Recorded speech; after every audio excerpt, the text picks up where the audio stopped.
കൽബുർഗിയിലെ അഫ്സൽപൂർ എന്ന ഒരു ഗ്രാമപ്രദേശത്താണ് ഈ വേറിട്ട പ്രതിഷേധമുണ്ടായത്. അവിടെ ഈ കൃഷിയിടങ്ങൾ, പ്രത്യേകിച്ച് അവിടുത്തെ കൃഷിയിടങ്ങൾ ഈ കനാലിനോട് ചേർന്ന ഭാഗങ്ങളിലൊക്കെയാണ് കൃഷിയിടങ്ങൾ ഉണ്ടാവുക. അവിടെ ഇങ്ങനെ മുതലകൾ ഉണ്ടാവാറുണ്ട് എന്നതാണ് അവിടെ നിന്ന് നമുക്ക് മനസ്സിലാക്കാൻ സാധിക്കുന്നത്. അങ്ങനെ അവിടെ ഒരു കർഷകന്റെ കൃഷിയിടത്തിൽ പുലർച്ചെ 4 മണിക്കാണ് ഈ മുതലയെ കണ്ടത്.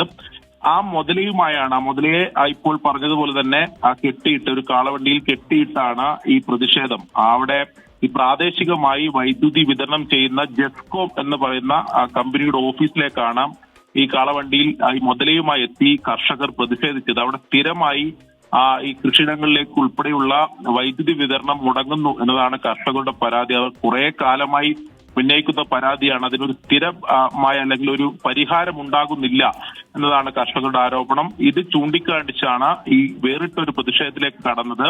അതിനുശേഷം പോലീസ് അവിടെ എത്തി ഈ കർഷകരെ കാര്യങ്ങൾ പറഞ്ഞ് ബോധ്യപ്പെടുത്തിയതിനു ശേഷം ഈ മുതലയെ വനം വകുപ്പിന് കൈമാറുകയാണ് ചെയ്തത്.